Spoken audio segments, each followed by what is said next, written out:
Hey everybody, welcome to Always Bored, Never Boring.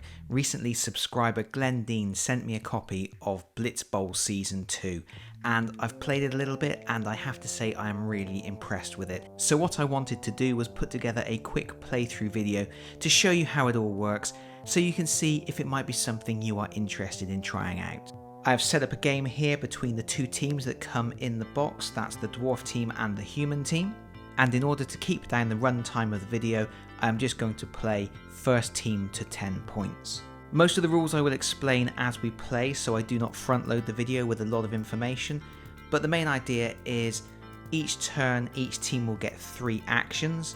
After each action they have an opportunity to claim one of the challenge cards at the top of the board, except in the first turn of the game no challenge cards can be claimed. So while you can get points from scoring touchdowns, a lot of the points in the game will come from getting those challenge cards, and every time you claim a challenge card, you flip it over and there is a bonus play on the reverse, which you can use later on for an additional benefit. Each team comprises 6 players, and for these particular teams there are 3 linemen who have no special rules, and then there are 3 specialist characters. The Dwarf player gets a runner, a troll slayer and a blitzer, and the Human player gets a catcher, a thrower and a blitzer. And each of those characters has an additional special ability, which I will describe as we need them. So we're just going to crack on, and I'm going to try and keep this as bright and breezy as possible. It should be noted that while this game is very streamlined and accessible, there's quite a few things to think about. There are the stats for your players, the special abilities for your players, the positions of your players, the challenge cards, bonus play cards you might have. And because I am controlling both teams in this playthrough, there is a chance I will overlook or miss rules as we go, but hopefully I will be able to give you a good overview of how the game plays. It should be noted that some of the players do look quite similar. For example, the Dwarf Blitzer looks a little bit like one of the Dwarf linemen. Hopefully it won't be too confusing in play. It is of course a little bit more confusing while the miniatures aren't painted, and ideally they should be numbered so it's a little bit easier for me to narrate what's going on, but I wanted to give you an impression of the game straight out of the box. And this is what you are presented with.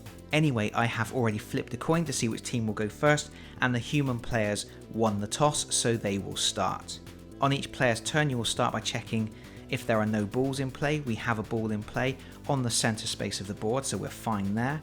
And then there is a chance to make an emergency reserve action, which we don't need to do because that only happens when you are very low on players on the pitch. And then you get to take 3 actions, and you can divide those actions up among your players however you want, and it is possible for players to make more than one action in their turn, but they are not normally allowed to make the same action twice. And the options you have available depends on your position on the pitch. If you are an open player, which means you are not adjacent to any opponents, you can make run actions, mark actions or throw actions. If you are a marked player, which means you are adjacent to at least one opponent, you can make block actions or sidestep actions. If you are a prone player because you've been knocked down, you can only stand up, and if you are in the dugout because you have been injured or you have scored a touchdown, you are only allowed to make a reserve action to come back onto the board. The Human players are going to start by activating their catcher. The catcher has a move value of 7, so I can make a run action and make it all the way to the ball in the centre. When you run over the ball you automatically pick it up, so our catcher now has the ball. And now on a normal turn you would be able to claim a challenge card if you have fulfilled the objectives on that challenge card, but in the first turn you are not allowed to do that, so we move straight on to our second action. For our second action we are going to activate our blitzer, and he is going to run. The blitzer can move up to 6. And then for my third action, the catcher is going to attempt to pass the ball back to the blitzer. Now I could have moved my blitzer so he was adjacent to the catcher, in which case the catcher would be able to pass the ball to him without making a test, but that would have put the blitzer in a slightly precarious situation for the Dwarf player's turn, so we have held back a little bit, and it does mean we have to make a throw test. When you throw the ball you check how far it is by using this ruler here. It's either going to be a short throw or a long throw. This is of course a short throw, so there will be no modifiers to it, and our catcher has to make a test rolling a 4 or more in order to successfully throw the ball. We roll a d6, and we have rolled a 4, so that is a successful pass. We pass the ball back to the blitzer. That completes our 3 actions, so it is now the Dwarf player's turn. We're going to start by moving our runner up the pitch. Our runner can move up to 6 spaces. It is important to note that when you make a run action you are not allowed to move into a space adjacent to an opponent player. You can only move adjacent to an opponent player by using a mark action. For our second action, we are going to activate the Troll Slayer. He is also going to make a run. And then to create a defensive line, we are going to activate our Blitzer and run him up the pitch as well. That's a very strong defensive line the human players are going to have difficulty with. It's now the human player's turn. We are going to start by activating our catcher. He is going to make a mark action, which means he is allowed to move adjacent to an opponent player, but he is only allowed to move up to 2 spaces. For our second action, we will use our catcher to block the runner. We want to try and knock that runner down so that we can claim one of the challenge cards at the top of the board. To make a block action, we roll the blocking dice. And we have made a tackle, which means we do knock down the runner, but also we are not allowed to make any further actions with our catcher this turn. When you successfully tackle a player, you first knock them prone, and then the player you tackled has to make an armor save. The runner has an armor save of 3+, so we roll the d6, and as long as we roll a 3 or more, we're fine. If we roll less, we are injured and removed from the board. We have rolled a 5, so we are not injured, we are just knocked down. But that does mean the human player is allowed to claim the challenge card at the top of the board, which states take them down. We claim this card when we knock down or injure an opponent. It scores us 1 point, and on the reverse we have the diving tackle bonus play, which goes into our hand. We advance our score tracker by 1, and we have one more action. I think it would be prudent to move the ball a little maybe. So our Blitzer is going to make a run, and he is going to go up around the top of the board and take the little narrow path beyond the red squares which are blocked terrain. That's his full move of 6. I had really been hoping that I would be able to throw the ball to the catcher, because when the catcher catches the ball, he gets to make a free run action. But unfortunately, that play didn't work out. At the end of the turn, we refresh the challenge cards. If there are any spaces, you slide cards down to fill those spaces up. It's the dwarf player's turn, and we want to attempt to break some bones, and our best chance of doing that is with our Troll Slayer. We're going to use our first action to stand up the runner. Then our Troll Slayer is going to make a marking move, and Troll Slayers have a special ability that says when they make a marking action, they are allowed to immediately make a free blocking action. So our Troll Slayer is going to block the catcher, and because he has another teammate who is adjacent to the target of this block action, we get to roll 2 dice and take the best result. Okay, the skull is a miss, but the other result is a tackle, which does take down the catcher. The catcher now takes an armor roll. He needs a 5 or more to avoid injury. And he has rolled a 6, that's perfect. That prevents an injury, and it prevents the dwarf players from scoring those 2 points from break some bones. For our third action, we need to try and block in that human blitzer, because otherwise he is going to try and score a touchdown next turn. To do that, we're going to activate the lineman that's at the top of the board. We have stopped there, only moving 3 spaces. The reason being, if we make our full move of 4 spaces, it puts us within marking range of the blitzer, and then the blitzer would be able to mark for 1 action, block with his second action, and if he successfully knocked down the dwarf lineman, he would be able to make a run action with his third action, and that would score a touchdown. That finishes the turn. We have to refresh the challenge cards. Unfortunately, no challenges were scored, so in this situation, Break Some Bones will slide off the edge of the tableau, and all of the other cards will move up 1. The human players really need some more bodies on the pitch, and by getting some bodies on the pitch, we have an opportunity to score the Get Moving card, which will score us 1 point if we run with 3 of our players. So that's exactly what we're going to do. We're going to run 3 players up the pitch, and we want to create a defensive line. That allows us to take the Get Moving card. We score 1 point, and we get the Intervention bonus play card, which goes into our hand. We finish the turn, we refresh the challenge cards. To start the dwarf turn, the Troll Slayer is going to run, and bad positioning from the human players means he can weave between the player and the obstruction to get to the player who has the ball. He can get to there without moving adjacent to any opponent. For our second action, the Troll Slayer is going to make a mark action. And because he is a Troll Slayer who has just made a mark action, he can immediately take a block action. And it's a miss. The Blitzer is completely unaffected, which means we are denied the challenge card Break Some Bones. For our third action, we're going to bring on another lineman, just to lend some support to the middle of the board. No points were scored again, so another card drops off the end of the tableau. For the first action for the human team, we're going to activate one of our linemen, make a mark action to move adjacent to the Troll Slayer. With our second action, we are going to make a block with our Blitzer. Our Blitzer is an offensive specialist, so when he blocks this Troll Slayer, if we do not like the result of the dice roll, we can roll it again. Furthermore, because we have a teammate adjacent to the Troll Slayer, we get to roll 2 block dice and take the best result. We have rolled a tackle and a knockdown. We are of course going to take the knockdown action, which puts the Troll Slayer on the floor and forces him to make an injury roll. Troll Slayers need to roll 4 or more to avoid injury. He has rolled a 3, so not only is he knocked down, but he is injured and removed from the board. He gets placed in the dugout, and because that has happened, the human team will get to score the Break Some Bones challenge card. That gifts us 2 points and also gives us the blocking play bonus play card, which is incredibly good. Human players have 3 points. I have 1 action left. I think the best thing to do in this situation would be to stand up my catcher, because that will put the runner back into a marked position and make things more difficult for the dwarf team. It's the end of the turn, so we refresh the challenge cards. Okay, on the dwarf turn, they are holding a strong position in the centre of the board, but we haven't scored any points, and we could score Get Moving by doing 3 run actions with 3 of our players, so I think we will do that. We'll start by running with our Blitzer to there. We'll run our other lineman onto the pitch to there, and then we will move our other lineman down to block off access to the lower part of the board. Those 3 run actions score us the Get Moving card, which gives us 1 victory point, and the bonus play card Sprint. After advancing our point tracker, all of the challenge cards move down.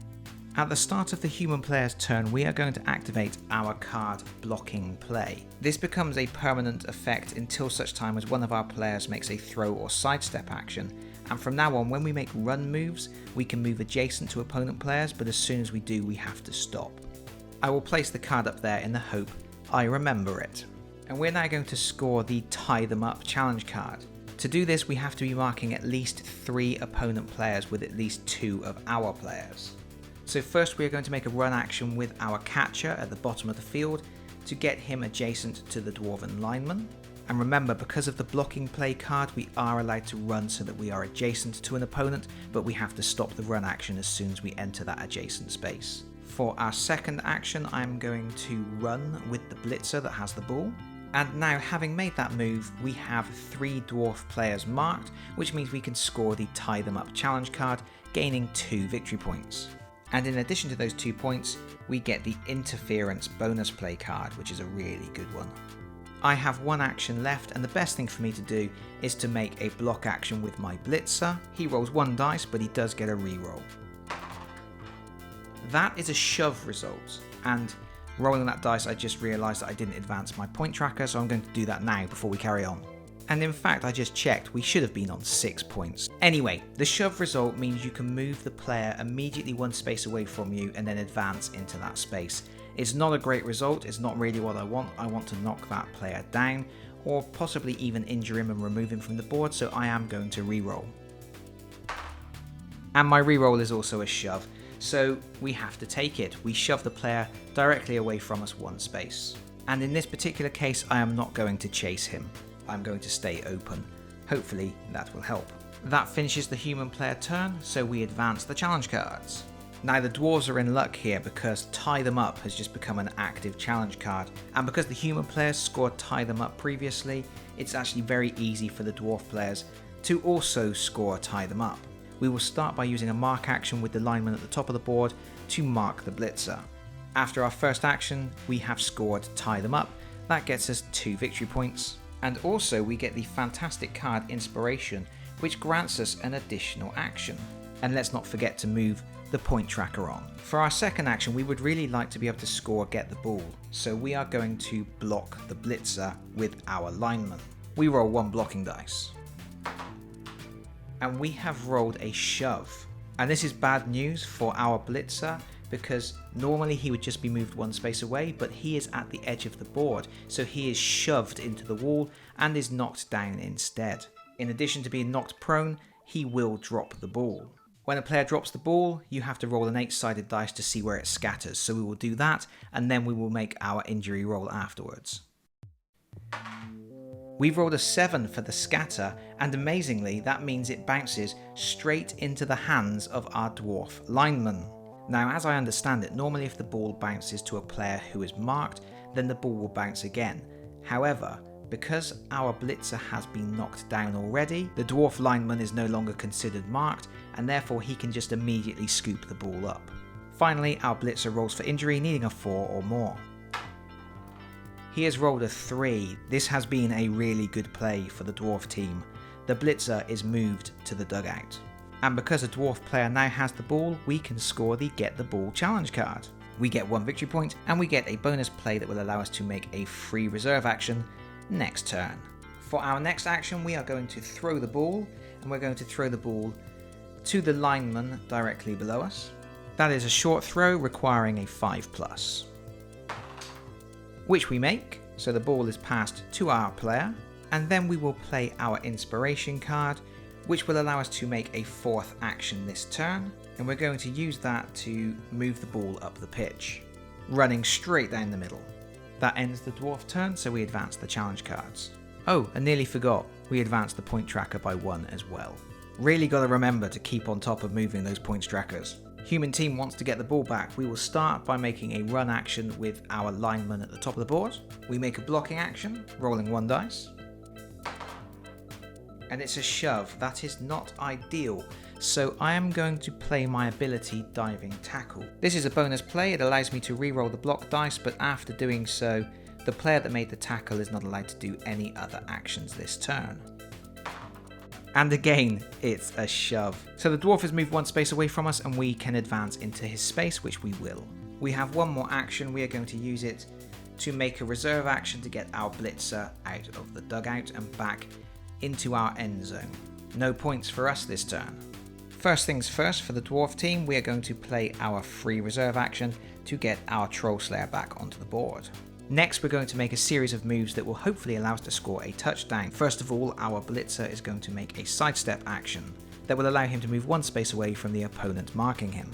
Now the blitzer is going to make a run action, moving up to 5 spaces. He threads the eye of the needle. He is in the human player's end zone and ready to receive a throw from his teammate. However, the human players have a card they can play. They have intervention. It says that after an opponent makes a run action, one of our players can make a free mark action, but they must end up marking the player that ran. Like so. Now the dwarf lineman could still throw the ball, but he would need a 6+ to make the throw successfully. Furthermore, it wouldn't count as a touchdown because the recipient of the ball is being marked. He's still going to do it on the grounds that if he does roll a 6 and it is successful, we will score a victory point for show us a completion, and at least we have the ball in the right place. We can work with that. This really is a Hail Mary though, it requires a 6. And there is the 6. Against all odds. Our blitzer has the ball, but he cannot score a touchdown. That's very frustrating for the dwarf player, but we do score 1 victory point for completing a successful throw. And in addition to 1 point, we get the bonus play new ball that will allow us to bring an additional ball into play on the pitch if we wish to. We refresh the challenge cards and we start the human player turn. For our first action, we are going to make a run with our blitzer, and we still have blocking play in place, which means we can run and end adjacent to opponents. And after that action, we have 2 players that are within 2 spaces of their own end zone, so we can score Cover Your Line. We get 1 point, and a bonus play that allows us to take a free reserve action. Of course, for our second action, our blitzer is going to make a block, and he has a teammate adjacent as well, so he rolls 2 blocking dice. He scored a crunch. The crunch is big because not only does it knock down the player, but when they make their injury roll, it confers a -1 bonus to their armor. But first, of course, we have to see where the ball scatters to. That's a 5, which is off the board. When that happens, you continue around the scatter chart clockwise until you get to an open space, so the ball will bounce directly below the player. The blitzer normally has to roll a 2+ to avoid damage. In this case, he has to roll a 3+ because he was crunched. And he's rolled a 6, so he's absolutely fine. For our final action, our lineman is going to make a run action. He's going to backtrack 1 space to pick up the ball and then run forward 5 spaces, which will score us the challenge card Move the Ball, which says we have to move the ball at least 5 spaces away from our end zone. So there we go, humans are back in possession of the ball, we have pulled that out of the fire, and we score 1 point for moving the ball. Additionally, we get the raw talent bonus play, which is effectively a re-roll. That finishes the human player turn, so we refresh the cards. At the start of the dwarf player's turn, we are definitely going to play New Ball, which is this bonus play card. When this happens, the trapdoor opens, any player on the trapdoor is immediately injured, and then a new ball will pop into play. That means that our poor human lineman is injured and goes to the dugout. A new fancy red ball appears, and then it will scatter. That is a 7, so it will scatter adjacent to our lineman. For our first action, the lineman next to the trapdoor is going to sidestep for 1. He is then going to mark the player with the ball. And for our final action, we are going to block. That is a tackle that will knock down the player and the ball will scatter. We've rolled a 4, so the ball will scatter to the right.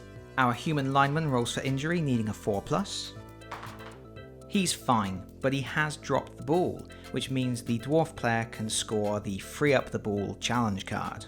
We get to score these 2 points because the opponents had the ball, but now they don't anymore. And we get the bonus play card, Defensive Play. That finishes the turn, so we refresh the challenge cards. Before we start the human player turn, we will use our bonus play to make a free reserve action. We're going to bring in the reserve adjacent to the fallen blitzer, so if he stands up, he will be marked. Because with our first action, we are going to run with our own blitzer. He's going to go and pick up the ball. For his second action, he is going to attempt to throw the ball to the lineman. Unfortunately, this falls just inside a long throw range. So our blitzer needs to roll a 5 or more. He only rolls a 2, so the ball will fly through the air and then will bounce from the recipient's square. Rolling for scatter, it's a 3. That is unfortunate. If we had successfully made that throw, we would have scored a victory point, leaving us just 1 point shy of victory. But as it is, we are going to make a run action with our lineman to scoop up the ball and start heading upfield with it. And I just remembered I had a raw talent card which would have allowed me to re-roll that throw, but it's too late now, I'm moving on. It's the end of the turn, so all the challenge cards move down. And to add insult to injury, because we threw the ball, our blocking play card is no longer in play and has to be discarded. Now at the start of the dwarf player's turn, we're going to use defensive play, which means all of their block actions count as being assisted until they move 1 or more squares closer to the other coach's end zone. That's going to be important because we are immediately going to make a blocking action with our lineman against the human thrower. Well, that's rubbish. That's a miss and a shove, which is not what we wanted. So the thrower is pushed 1 space back. Next, our runner is going to make a block action against the human catcher. And he has also got a shove, but he will be shoving the catcher into the wall, which does work as a knockdown. So the catcher goes down and has to make an injury roll. Unfortunately, a catcher's armor is only 5 or better. And unfortunately, he fails and is injured. And for our final action, we're going to block the standing blitzer down at the bottom of the board. We've rolled a crunch. He's going down and he has to take an injury roll with a -1 modifier, meaning he needs to roll a 5 or better to avoid injury. Which he does not. That's another injured human. That ends our round. We don't score any points, but we have thinned the herd and made it a little bit easier for us to move around. For our first human action, we are going to make a mark action with our thrower, and we are going to play the interference card. The interference card allows us to make a mark move travelling up to 4 squares instead of the usual 2. And the thrower has a special ability that says whenever he moves into a square containing the ball, he can pick it up as though he was making a run action. So he is going to pass through the square with that red ball, picking it up as he goes. For our second action, we are going to sidestep into an open space. And for our final action, we are going to run into the end zone and score a touchdown for the human team. That touchdown scores us 3 victory points, which puts us up to 11 We were playing first team to 10 points, so that is a win for the human team. A slightly sneaky victory there, something you would normally expect to see goblin players doing. But there we have it. The game ends 11 points to 7, a pretty close game, some very tense moments. The dwarf team nearly got a touchdown, and if it hadn't been for a bonus play card the human team had, they would have done. And that would have been enough to score them the 10 points needed to win. Of course, normally the game would carry on. You would carry on until one team is either 10 points ahead of the other team, in which case the game ends immediately, or until you have played out all of the challenge cards at the top of the board. I think the one thing I would say about this game is that if you are playing a very closely contested game and you have to work through the entire challenge deck, the game can run a little bit long, but as you get more familiar with what you're doing, turns do go really quickly, and it's certainly much quicker to play when you aren't filming and trying to narrate everything you do. I am aware there were a few points where I forgot to adjust the point tracker. There's certainly a few points where I forgot to play cards that would have been beneficial, but hopefully overall this has given you a good idea of what the game is all about, and I certainly had fun showing it to you. And that's it from me for now. Thank you so much for watching. If you've enjoyed this video, please consider pressing the like button. If you've really enjoyed this video, please consider subscribing if you don't already do so, and hopefully I will see you all again very soon. Bye bye everyone. Bye bye.